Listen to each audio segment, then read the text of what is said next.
welcome to Psychology Today. I'm your host, Monica Vacheres. Thank you for watching. Our show is about bicycling in general and specifically about bike safety. I hope Psychology Today inspires you to ride a bike and helps you be more mindful of safety.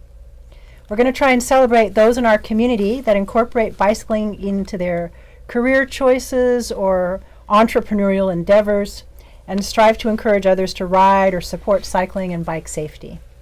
Before we meet our guests, I want to thank our capable crew behind the scenes, and thanks to our producer, the Northwest Bicycle Safety Council. The Northwest Bicycle Safety Council has wrapped up our official 2018 season of events and placed helmets on many heads throughout the community. Please know that we're always ready and willing to help a helmetless head in need. We've got several guests on our show, and our focus will be on bicycling. We'll cover a variety of topics from a variety of perspectives. We have people sitting here with me today in their 50s, 60s, 70s, and 80s. And yes, we are enjoying ourselves, and I can't keep up with the 80-year-old. So, Reach the Beach is a popular local ride, which will see some changes in 2019, and we'll learn more about that. Road trips with the family by car are a lot of fun. How about on a bike? We'll hear about that and one family's adventures. And I want to get started by introducing Cathy Gidley. She's the Executive Director of the American Lung Association. Welcome, Cathy. Thank you. And then we have Dick Weber from the Portland Wheelman Touring Club. Welcome, Dick. Mm-hmm. Thank you. We have Sharon Fekety, also from the Portland Wheelman Touring Club. Welcome, Sharon. Thank you. And then Stephen Bache is going to talk about his family's trip across the U.S. from the West Coast to the East Coast by bike. Welcome, Stephen. Thank you. So let's go around and talk a little bit with each of you in that order about yourself and how you came to be in the Portland area. So you're first, Cathy. Thank you. My father was in the military, and so after he retired, we came west, and we settled here in Oregon, and I've been in the nonprofit world for about 35 years. Mm-hmm. All right, Mr. Weber, you're next. Oh, thank you. I've lived in the Portland area most of my life, about 76 years, and self-employed. Got in cycling about 90, trying to lose a little weight, and stress, and it helped to relieve some stress. How many miles do you have on the bicycle in the Portland Wheelman Touring Club? I've ridden 264,000 miles. Is there anyone else in the Portland Wheelman Touring Club that's ridden that many miles by bike? No. Maybe within Congratulations. 60,000. Yeah. Congratulations. That's amazing. How does the bicycle fit into your lifestyle right now? Right now, it's I like to tour. I semi-retired, so I get some more cycling time in. It's always nice to ride up the gorge when the road's open. It's one of my favorite rides. And lately we've been riding up the Molalla River on the old forest road, which is low traffic, picturesque along the Molalla River in the forest. It's kind of a relaxing ride. So are you riding your bike every day? No. I try to ride Tuesday, Mondays, Thursday, Friday, Saturday. And you always ride? Because I know the Portland Wheelmen have a ride every day, sometimes more than one ride, Right. every day of the year. Right. Do you always ride with them? Pretty much so lately. Okay. Since I broke my pelvic in two places, I kind of ended doing my randonneuring ride and long-distance racing. So just kind of make short rides of 60 to 80 miles. I know I feel safer in a group. Yeah. I like riding in a group. Plus, it's fun for me to socialize as you're riding. So I'm going to switch over to Sharon to have you tell us a little bit about yourself and how you came to be in the Portland area. Well, I was married and lived in Virginia, and my husband got a job in Portland, so we moved to Portland, and we both started riding a bike, and been riding ever since. And how often do you ride during the week? How many days a week? Probably 3 or 4. Okay, and with the wheelman too? With the wheelman, with the women's group I ride with, and with sometimes by myself and sometimes just with one or two other people. Not that we're competing here, but how many miles do you have total? Well, wheelman miles, Yeah. I only have 90,000, I think. Only. Yeah. Oh, only. So how many miles do you think you ride in a year? Oh, close to 10,000. And Mr. Weber, you ride how many miles a year? I try to do about 10,000. That's amazing. And I'm not trying to be ahead of anybody. I just the goal I set for myself. Yeah, I gotcha. All right, Stephen Bache, how did you come to get to the Portland area, and tell us a little bit about yourself? Well, I came here for the rain. Yeah. I wanted to have an assured supply of water in a global warming environment. And Powell's and Oregon's great natural beauty, and views of Mount Hood. Anyway, just access to bike paths is very important. Okay, we're going to tell us a little bit about your cycling history, and then we're going to talk to Cathy more and focus on Reach the Beach. My cycling history. Yes, I was trying to recall that. I don't remember the tricycle, but I was a late bloomer on a bicycle. Balance and athletic ability did not run in my genes, so it took me a little while to master that little red bicycle. I graduated to a slightly bigger blue bicycle, which I still had in college, and it was invulnerable to theft. It was a single speed, so nobody was going to take it away from me. But then with the bicentennial and talk of cross-country bike rides, touring, I caught the touring bug. And halfway through college, I did do it wasn't very long, but we did a 6-week bike ride around Europe, Western Europe, which was a lot of fun. The last day was the longest. We bicycled from Heidelberg to Bonn. My father was with the U.S. Embassy in Bonn, Germany at the time. And then I tried to ride across the United States right after college. My buddy broke his collarbone at the Russian River. We had started in San Francisco. We were going to come up here and ride across. I took him home to his home in Michigan and did the rest of the ride on my own. But then I scarcely bicycled for a quarter century. Really? And you Yeah. started up when? I started up. I saw a bike for sale and bought it. It was I sort of went through the various materials, aluminum. I never got to carbon, but I went through steel when I was young, aluminum later, and then I ended up with titanium. Okay. And So now your bike is titanium. it is, yes. And how many miles do you ride? Oh, I'm a slug by comparison to everybody else here. I haven't even achieved that 2,000 mile mug yet For the year? for any year that I've been up here in Portland and with the wheelman. I travel a lot for work and pleasure, and I also do a lot of riding out of town. Okay. All right, well, we're going to come back to you and hear about your family's trip across the Thank you. U.S. And we're going to go to Cathy now and focus on Reach the Beach for a few minutes. So tell us about your role with that American Lung Association and that ride. Okay, I am the executive director for the American Lung Association in Oregon, and I work with Brian Mayo, who is our special events director. We put together Reach the Beach each year, and right now it features 2,500 to 3,000 cyclists each year. So yeah, it's a huge ride. How long has it been going on? This is coming up in 2019 will be our 29th year. Wow. So we're excited about that. Why do you think it's been such a popular ride over the years? I think everybody here, I know I've done it. I've done it. Sharon, Right. Dick, have Several you done years. it, Stephen? Which? Reach the Beach? No. Not I yet.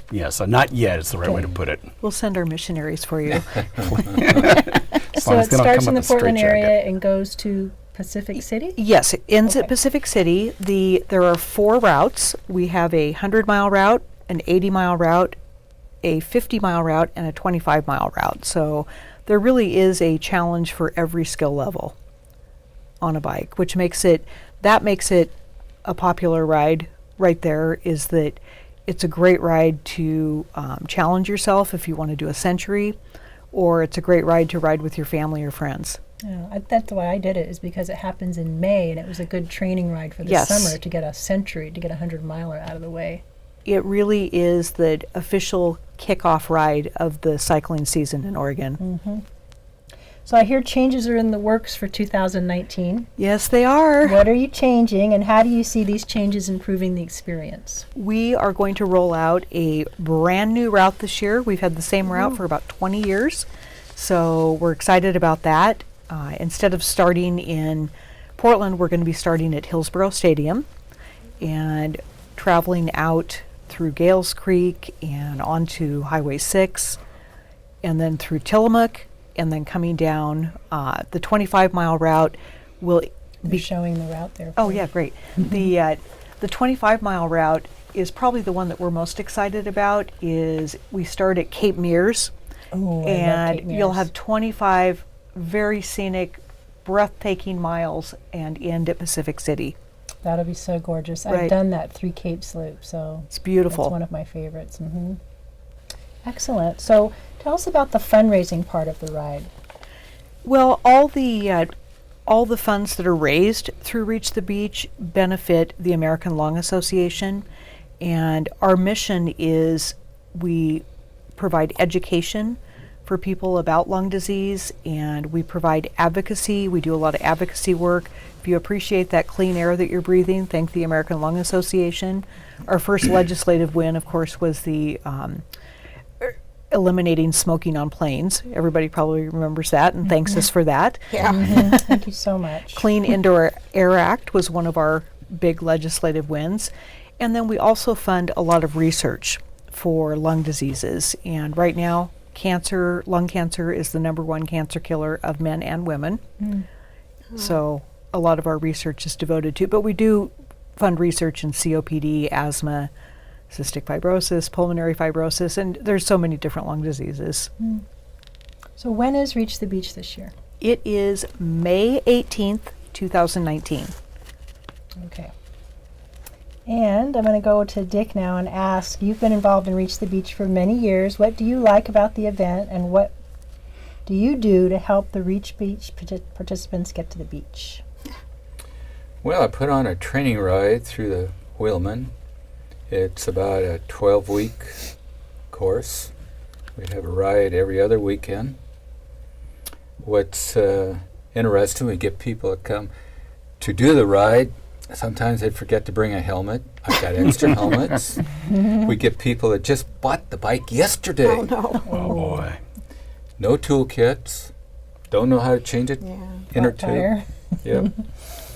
So, that's the benefits of training some of these younger people or newer people to cycling. Is that you need to get tire irons, at least one inner tube, a tire pump, and get your bike fitted. So they appreciate it, and we help them along on their training. Excellent. I'm going to switch over to Cathy again and just ask if there's anything else you want to say to get people in the communication loop about Reach the Beach. Yes, we'd love for you to check out our website. It's reachthebeach.org, and it gives you all the information about the various routes that we have available, everything that you're going to need to know. But Reach the Beach, we hope you will participate, especially because there's a new route, but also because Reach the Beach is been consistently voted by cyclists as the best supported ride in the Northwest. And it raises money for a very important cause. I'm a little biased, but yes, it's a very important cause. Yes. And is it hardcore people, experienced people? What are the differences in the bicyclists on the ride? There are all levels of riding ability. Of course, there's avid cyclists like Dick and Sharon, and then we also have people that have never touched a bike in, like you said, 25 years. So it's wonderful for kids and families, and a lot of people do friends and family teams. And they probably take the lower mileage, but a lot of people are doing it as a personal challenge to do a century. Okay. Excellent. Well, we're going to switch over and hear about Stephen's cross-country trip, but I want to make sure that we covered everything we wanted to cover on Reach the Beach. So was there anything you wanted to say about it, Sharon? Well, I've done it a few times and I've always enjoyed it. I have too. And I have really enjoyed it as well, and I would highly recommend it to anyone considering it. And even if you've never straddled a bike, you can start with Dick Weber. When do you start your series? It'll be March. March. And you can they start out doing shorter versions, Right, and then shorter. it gets progressively longer so that you can get ready for Reach the Beach.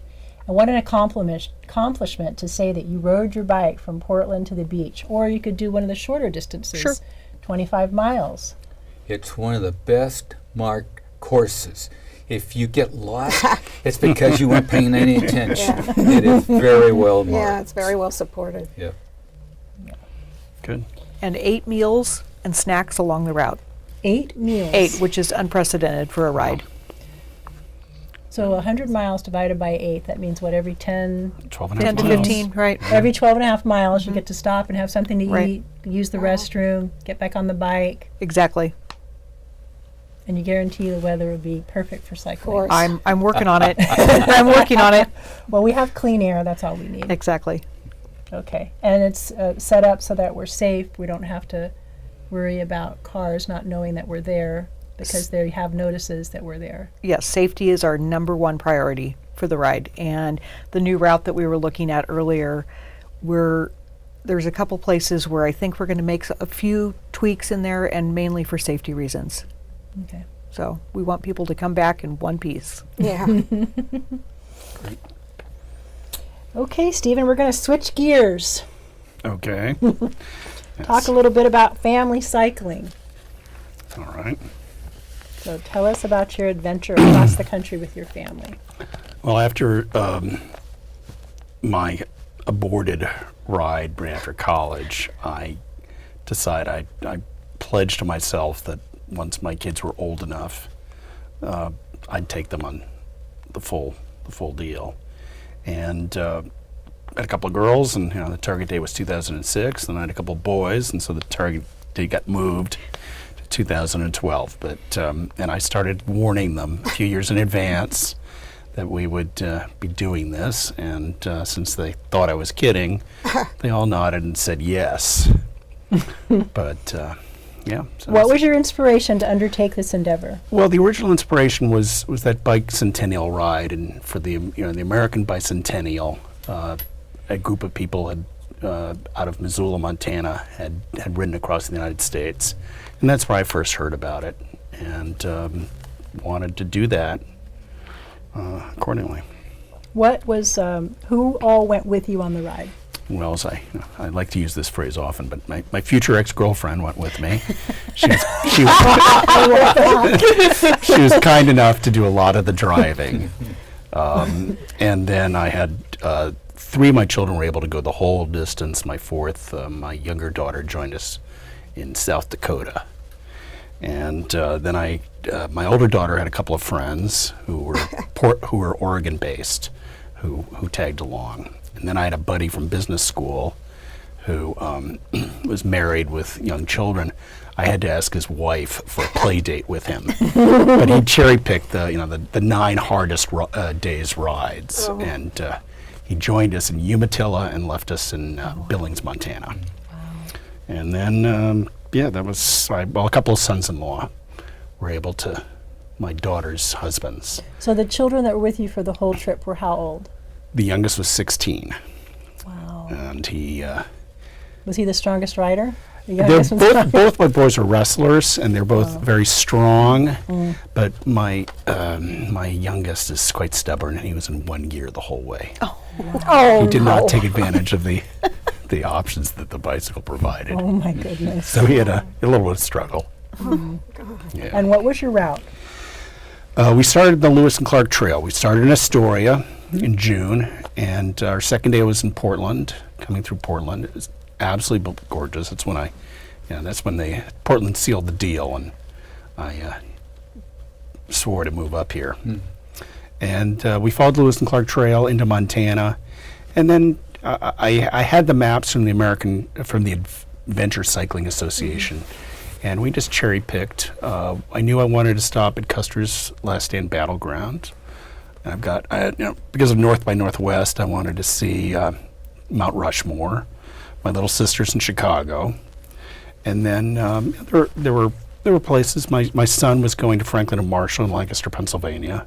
So it was conscious on my part, but it was not explicit on my part. So these things sort of unfolded as the trip went on. The kids realized what I was doing to them. I hope. Maybe they still haven't realized. So what time of year was this that you did it? We started June 19th, 2012, and we ended 50 days later in August, early August of that summer. And where did you end up? My folks, my mother had a place on the Jersey Shore.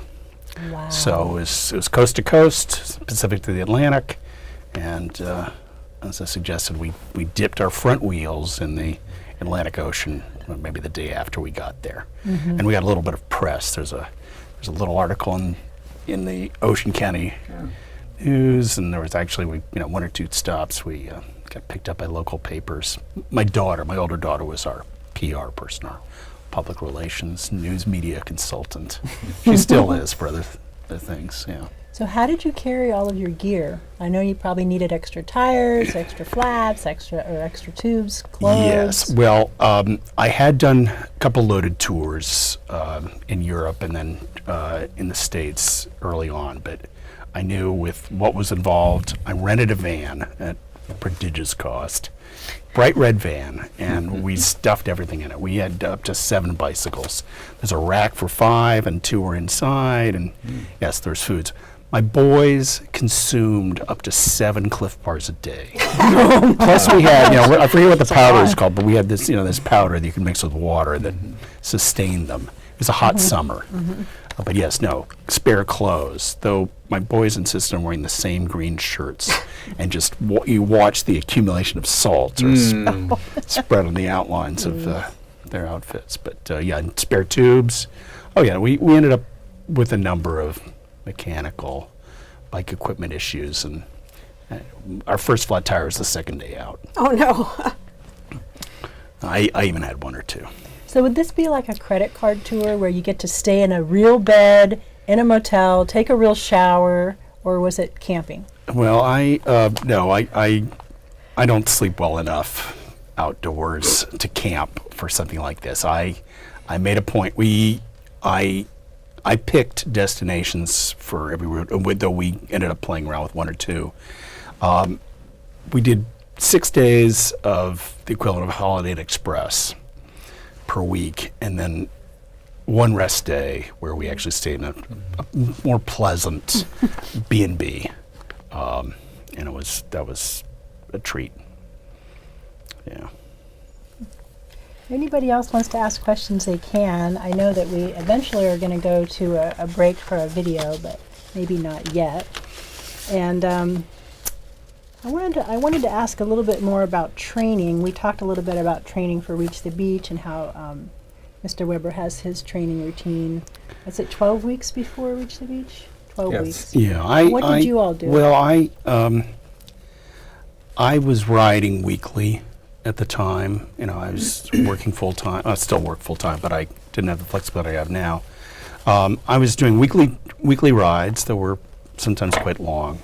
And then I rode from Irvine, California to San Diego with a bunch of friends, pretty close to a century.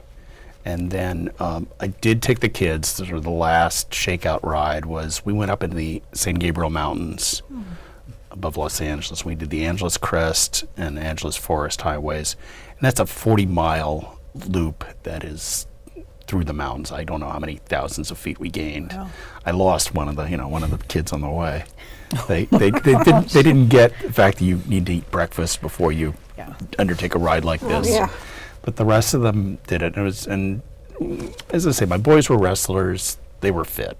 But my girls had not been as active. So you said the youngest was 16. The oldest was? She was pushing 26. Okay. Yeah. And what was the average, the lowest amount and highest amount of miles you do on a daily basis? Between mechanical issues and weather, we sometimes got down as low as 30, 40 miles. The boys got in 2 centuries. I got in 1 century my last day, as did all the others at the very last day. And we tried to average about 65. And with rest days, I was probably pushing it. Okay. But so I'd go a little lighter on that. So can you tell us about some highlights?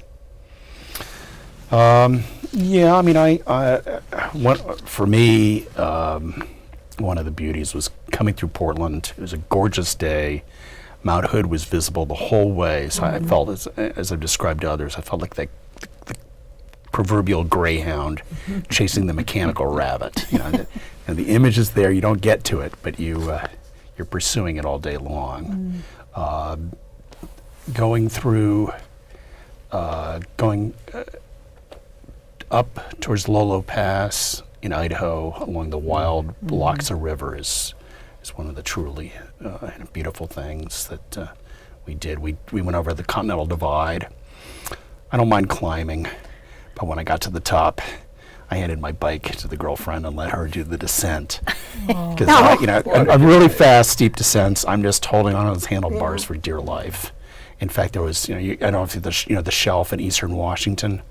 There's just an abrupt fall off, and you're going. If you're not careful, you're going 45 miles an hour. These are light bicycles. Just wouldn't take much. But yeah, we. Another thing I did for fun was we just got on a ferry to go across the Mississippi. Didn't look for a bridge, but between Iowa and Wisconsin.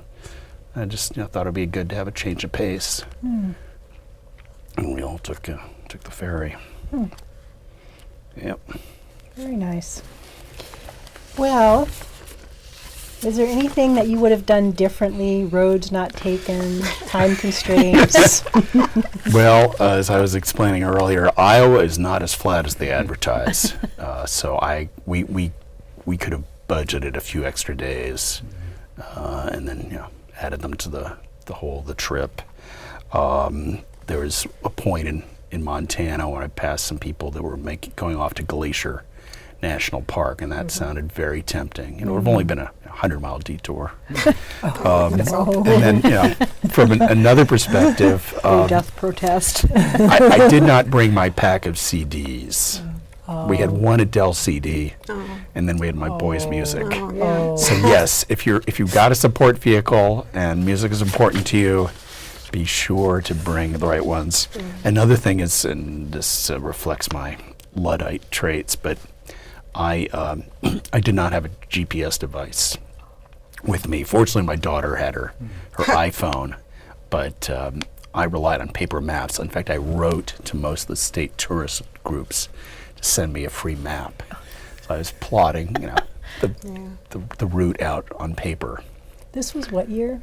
Yes, exactly. What year was this? This was 2012. I was still operating in the 20th century Now tools. we all have Garmin's and iPhones. Yeah. Well, my daughter had a GoPro, and she recorded some, but no, there were no Garmin's, just an iPhone and paper maps. And once in a while, we ran across a fellow in Iowa who was bicycling, and he sent us along the easier route down to the... But they have music in their phones they could listen to, right? Of course. The kids did a certain amount of that, but you have to be sure that you only have one earbud in. You need to be alert to the sounds on the road, Yeah. approaching I see. traffic. It's Right. it's just a safety requirement. For sure. So I'm interested in hearing how this adventure impacted your family dynamics. It provided an enduring memory for all of them. For some that were going back to school, it provided bragging rights for what I did on my summer vacation. And I think some of their classmates were incredible and didn't believe it. But also, I hope it stimulated a sense of adventure. My oldest and her husband are talking about sailing around the world. Oh, wow. Oh. So this, and the kids are talking about inflicting a trip like this on their children. And I'll be driving the sag wagon then. Sailing? You're going to sail with the Am I? Oh, no, well, Yeah, I'll sail with my kids. If they sail around the world, I'll sail with them. I'll be the tutor. I'll be tutoring the grandchildren. But they're also, my boys are talking about taking their children, future children, on a similar bike ride across the United States. That's excellent. Yeah. What about closeness? Were you not as close after this or closer after this? In the first few weeks before fatigue set in, there's a real camaraderie. But then I think, we had people coming and going. With my younger daughter joining us, and she hadn't bought into the operation. But my boys were really good. They hung back with her and helped her, nursed her along. Good. Yeah, so it was great family dynamics. Do you have any advice for someone planning a trip like this? I love to quote the Kurt Vonnegut line, bring sunscreen. Okay. The other things, we brought baby wipes. You would be surprised how many uses they have, like cleaning your bike chain. Sure. Yeah. Hydration is terribly important. Keeping them fed on the road. We experienced a very hot summer, so that was another big issue. So how many total miles did you put in on this particular trip? The trip was supposed to be 3,500, and we even on the second day we couldn't ride every mile. The kids kept some sort of track. It was between 25 and 3,000. We had one serious injury. We had some mechanical issues. We had some weather issues where we just had to. We were nearly blown off the road at John Day, so we had to just pack the bikes into the vehicle. But the other thing I'd mention is this are generational. My kids got stronger with each pedal stroke. Sure. I was already at middle age, and I had cumulative fatigue with each pedal stroke. So that you might want to be alert to that. Well, I know that, I can just speak for myself. On Cycle Oregon, there are people that get stronger as they ride, and I think it has to do with the training you do ahead of time. It's not necessarily that because you're in middle age you're going to get fatigued. Well, then, You've done Cycle Oregon, you're pointing out Sharon. Yeah, I've done it. my shortcomings a in lot of training. times. Right. I'm sorry. I've done it quite a few times. And did you Good. find that you got tireder each day? No. I find that I got No, fitter because and stronger every day. I had bicycled a lot, so I was in good shape, so I did fine. Yeah. So I Great. think it has to do, everybody's different, but I found that I got stronger and Yeah. more endorphins and happier every day on Cycle Oregon. And I'm talking about the 7-day Cycle Yeah. Oregon. And I think we're going to go to a safety video. So we'll take a little break and watch a safety video, and then we'll come back and talk some more with our wonderful guests.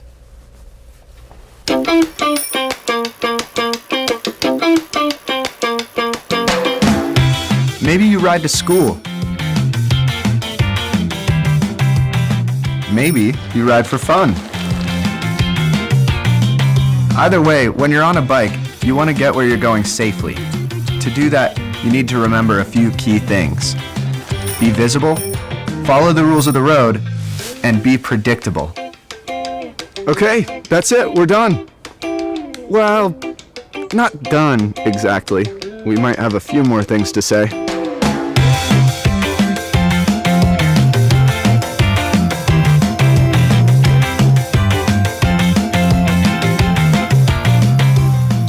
When we say be visible, what we mean is be easy to see. Drivers should be watching for you, and they are, but do your part. Make sure your bike is ready for riding, and that includes having working lights and reflectors. In the daytime, wear bright colors. At night, wear something reflective, either clothing or gear. And dress for safety. If you're wearing loose pants, for example, strap down the pant leg on the chain side of the bike, like this, so it won't get caught while you're riding. And wear a bike helmet when you ride.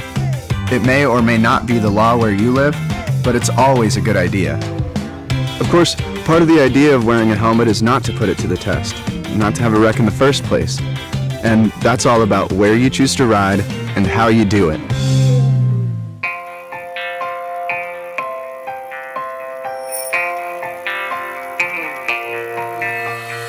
Bikes are considered vehicles. So when you're riding a bike on the road, follow the same rules as car drivers do. Just like a driver, you need to look for and obey road signs and traffic signals. We're talking stop signs, yield signs, red lights, and so on.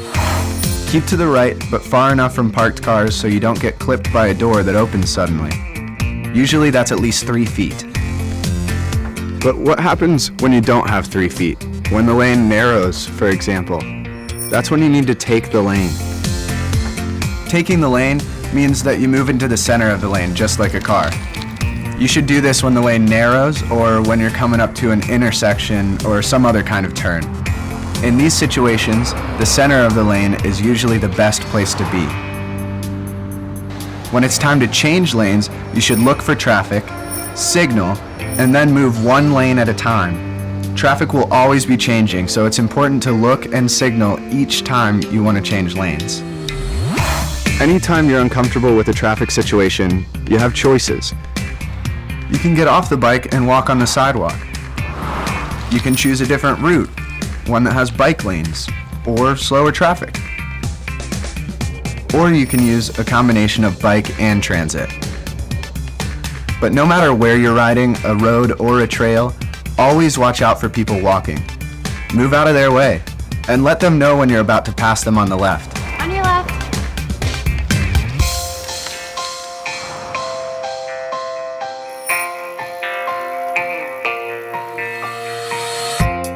If there's one thing drivers count on, it's predictability. So one of the best ways to be safe is to be predictable. For example, use hand signals before you turn or stop. Ride in the same direction the cars are going, with the flow of traffic, not against it. And don't assume that drivers will see you just because you see them. You already know this part, but we're gonna say it anyway. Put your phone away while you're riding. You don't want to be talking or texting because you need to be alert and paying attention to what you're doing. Same goes for earbuds or headphones. You need to hear what's going on around you, so leave them in your bag for later. Keep both hands on the handlebars unless you're signaling, and keep your eyes open for hazards, things like wet roads, gravel, debris, anything that can mess with your ride.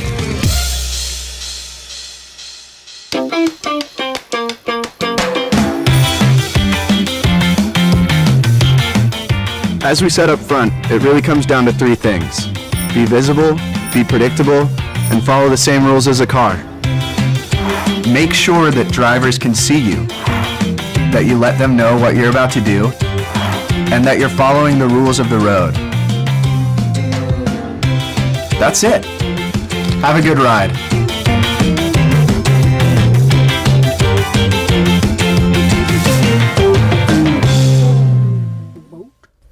Is there an R there? There's an R there. Yeah, Hi, everybody. Welcome back. Before we continue with our guests, I want to encourage cyclists to ride throughout the fall and the winter. Like we spoke earlier, the Portland Wheelmen have a ride every day of the year, sometimes more than one, and they're happy to welcome new riders. They have a welcome ride for new riders, and it's shorter distance and slower pace, and they make sure that you're staying with the group and never left behind. Also, there's some meetup groups that'll motivate you to get out and ride. The Portland Wheelmen are having their annual Verboten sausage ride on November 3rd. What's more motivating and inspiring to ride than a sausage at the end of your ride? In late November, they have the Winter Wonderland at PIR. The Portland International Raceway has those really decorative lights all around the raceway, and they actually block it from cars and just let bikes ride around. And if you want accompaniment and someone to host you, you can go with the Portland Wheelmen for Bike the Lights. And that's December sometime in December. You have to check the PWTC website. And then we also have, in December 15 and 16, Bike Craft, which is bike-themed vendors that share their wares. If you watch Psychology Today in November, they'll talk more about that. It's called Bike Craft. And you can watch the Psychology Today show, the November version, on YouTube for details. So I want to go back to our guests and reintroduce Cathy Gidley and the Reach the Beach ride, because we left something out about what happens. I know, because I've done the ride, you get to the beach and there's a huge party at the beach. Is it Pelican Brew Pub is serving up their wares and their specialties. And What about getting back home? You don't want to ride back home another 100 miles. No, certainly people not. do. But this man does. He has done it. I've done it But that's too. normal people. Right. Right.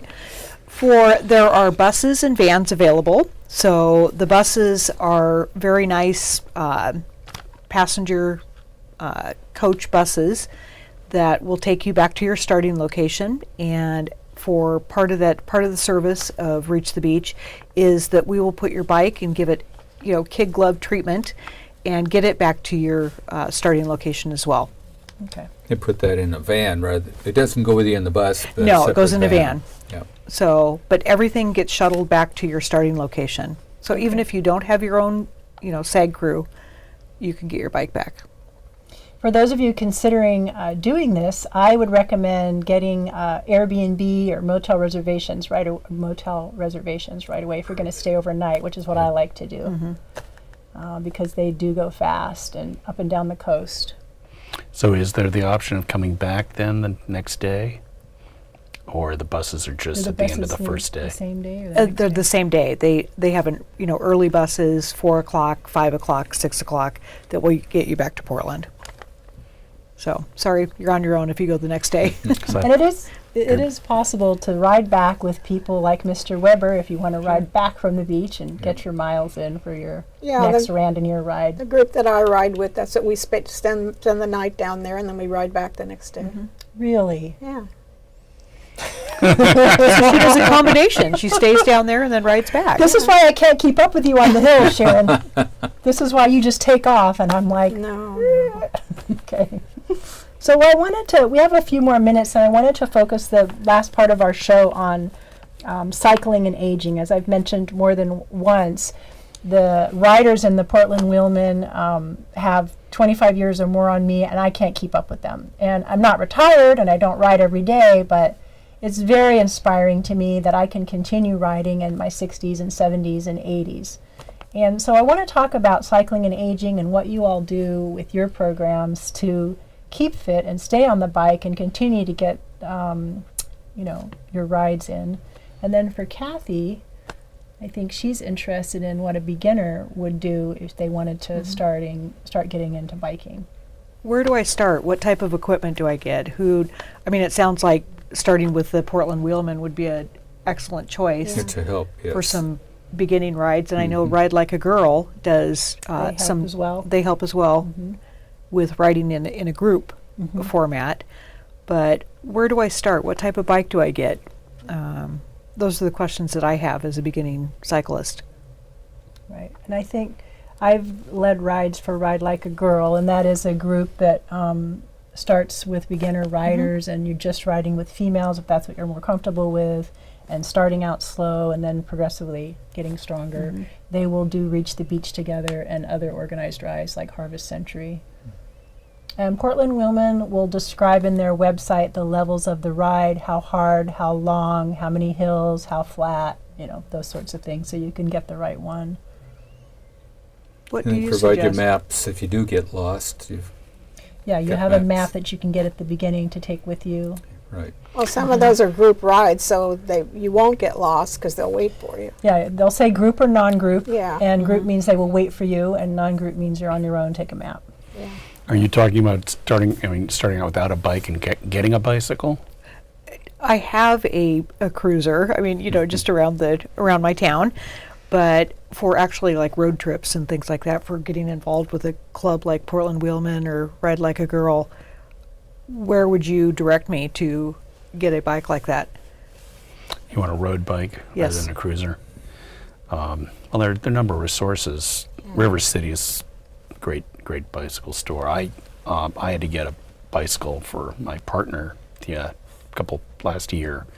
I went to Selwood Cycle Repair on 13th, Southeast Yeah. 13th, and the used market is very reasonable. You need to get sized, fitted, and then find an appropriate bicycle. Community cycling's another good That's place true. for beginners to get a previously owned bike to find Depends out on your budget. this is what I want to ride, or do I want to go to titanium or carbon fiber? And they'll let you try them out. Right. Oh, good. Yeah. We get, like Sharon and I, we got several bikes. Yeah. We got our mountain bikes, we got our touring bike, we got a rain bike, Yeah. we got our dry bike, you Yeah. might say, for the Well, good weather. And then it doesn't end with the bicycle. You've got to, some of it is kitting it out, some of it is clothing What Oh, are the definitely. basics that I need? to wear or to put on the bicycle. Both. Well, you tell her. I'll talk about the clothes. You talk about The the pedal, the seat, your yeah, saddle. when you get a bike, you usually do not, especially a previously used one, you don't get the saddle and you don't get pedals. There's some Well, because they ethic about think that that. you want to buy the ones that you want, so that's why they don't come but with that them on there. is I just, see. yeah. And if money's a concern, I've seen used bikes Oh, yeah. all over. Yeah. Right. Well, like they said, Selwood Cyclery, Cycle. some of these other places Uh-huh. have good use bikes. It's nice to go to a shop like River City or some of the shops in town that will let you test out the bike so you can see what it is you like and what you're comfortable And with. clothing if you're on a budget, next adventure. Ah, In the basement. Oh, yeah. You can get clothes for very cheap. Very cheap. Yeah. But you got to remember they're used. They're Sure. not brand new. Yeah. Right. Yeah, but you want spandex shorts if you're going to go any more than 10 miles because you want the padding. You want a jersey, and you got to decide, do you want to be encased in plastic, or like me, do you want to wear wool even though you're vulnerable to moths? You need gloves. Polar fleece works just about as well as Okay, that's Wool. true. Yeah, and then It'll you, get wet and then you and keep it layer. warm. And ultimately, in this climate, you want a rain outer layer Yes. of some kind. Helmet cover. Helmet That's one thing on cover, our yep. training rides for Reach the Beach. We get nice days, we get more people out. Get a rainy day, Yeah. we get fewer people. 'Cause I'm terrible. I'm a fair weather rider. Showers Pass is excellent for the outer layer, Mhm. and they'll have a sale where everybody who brings back the return stuff will sell at a discount. Great. Yeah. I Good think tips. That's in the spring. Is it in the spring they do Mhm. that? Yep. So Sharon, how long have you been riding a bicycle? Since I was 8 years old. And you used to be a runner, Yeah. and then you joined the Portland Wheelmen. Well, I ran because it's a lot faster than riding a bike, and I didn't have time to ride a bike. But then Right. when I had time, I biked. I biked in Virginia, and then we moved to Oregon, and a neighbor was in the Portland Wheelmen, so I started riding with them. What is it that keeps you cycling? What is it about it that Well, the companionship for one thing, and because I just enjoy doing it. Mhm. But it's nice to have a group of friends that have the same interests you do. And the coffee shop stops. Yeah. That's very important. What challenges do you find that your older cyclists encounter? I don't know. I don't see any challenges personally, but I guess I must be slower than I used to be probably. Have you But now my considered friends are slower too because they're older, so. right? Have you considered getting an electric bike? No, I absolutely have not considered that. They're very heavy. I couldn't possibly lift it. I know too many people that have had terrible times trying to get it up on their racks on their car. And I'm a small person. I couldn't possibly deal with it. There's a gentleman that leads the slowpoke rides, the really slow rides for the wheelmen that switched. Chuck. He has a recumbent, Yeah. Oh yeah, Chuck. and Yep. now he has the slower, or the slowpoke ride, but he goes really fast at the stops. Well, sure, because it's electric. because he got electric. Yeah, that's right. Yes. You're out there trying to keep up with these people, and then you look down and say, oh, they got a motor. I know. I'm like, how does he take off so fast from the Yeah. stops? I didn't realize he had Yeah. switched to an electric bike because I couldn't keep up with him. But he can get up those hills now. Yes, you can. Good. So, Dick, how long have you been riding a bike? 90. Since 1990. What got me into it? Like I said, stress. I was trying to sell product, and nobody would buy anything. So we had a period of time where we had a pretty deep recession, So my realtor friend has a brother that said, let's do the STP. You know, I'm naive to this stuff. Yeah. So, you know, I have no idea what STP is. I know it's a motor treatment. That's right. Yeah. But it turns out that was not the case. It's a Seattle to Portland bike ride. So he said, we got to ride this thing in one day. Oh, and you'd Oh, never goodness. I said, ridden? nobody can ride 200 miles in a day. This is nuts. He says, yeah, we want to do it one day because if we do it in 2 days, our hiney will be so sore we won't want to get on the bike. The second day, right? That's right. Truth.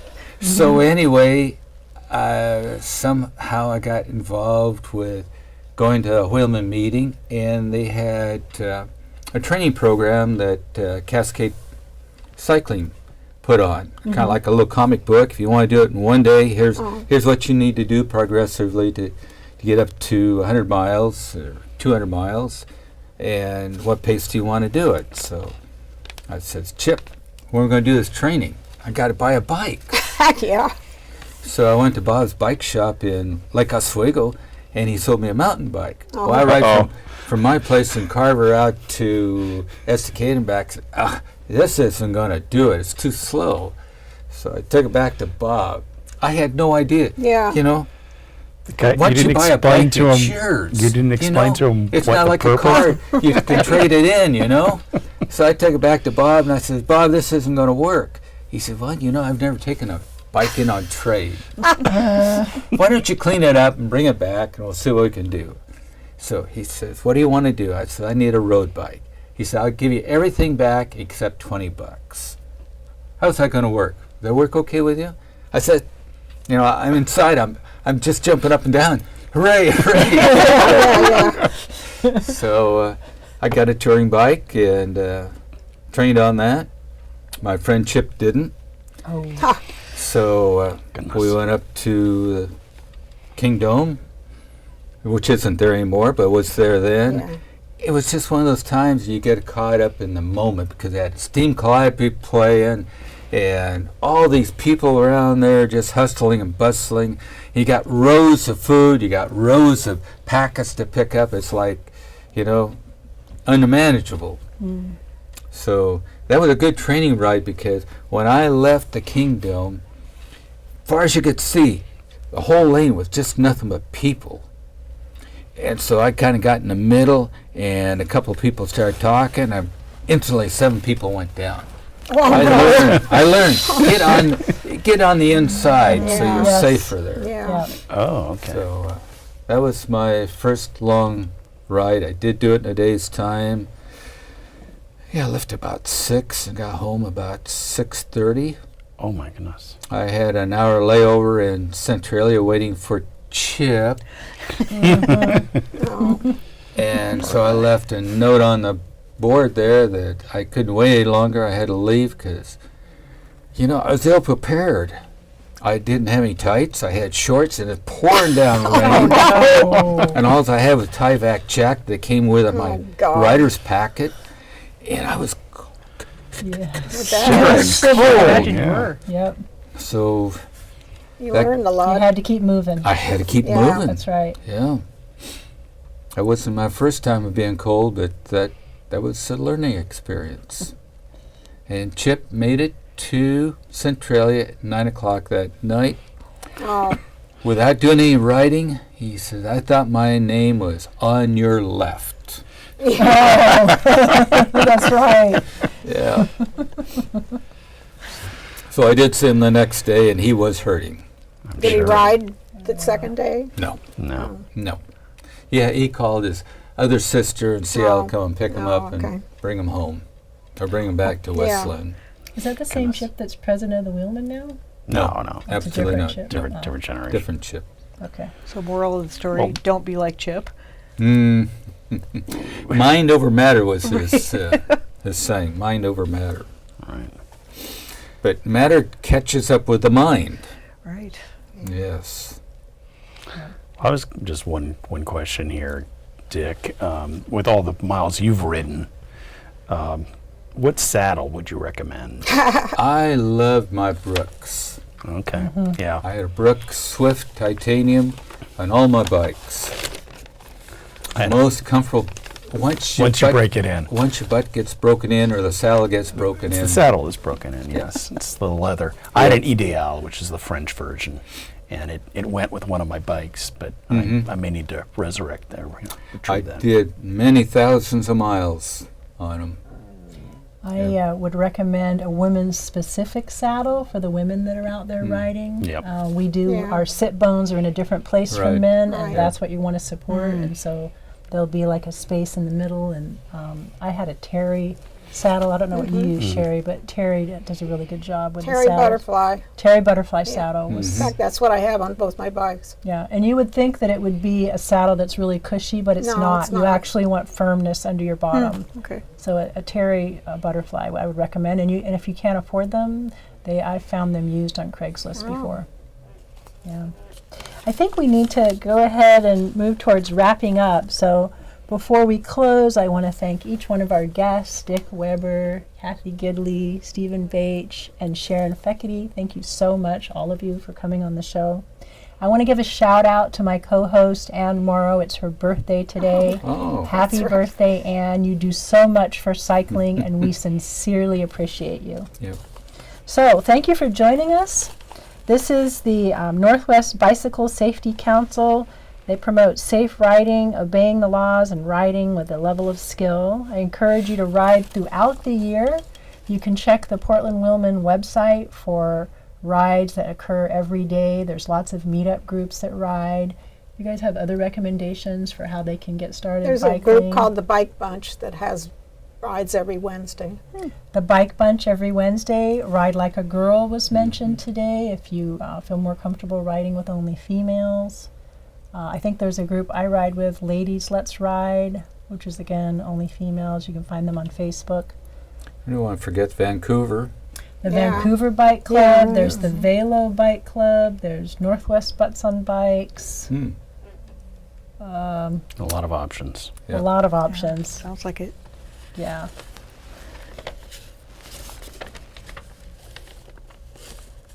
So I'm going to encourage you to get involved with those groups. Bring your bike, bring a helmet, and riding with others, you do increase your skill, learn new routes, learn to ride in groups. Yep. Be careful, like Dick Weber mentioned on STP, about other people around you who maybe don't know what they're doing. Right. So just be really careful And about that. What? STP and any of those big group rides, you've got to be careful. Any of those big group rides. Thanks again for joining us. Take care, everybody. Be safe.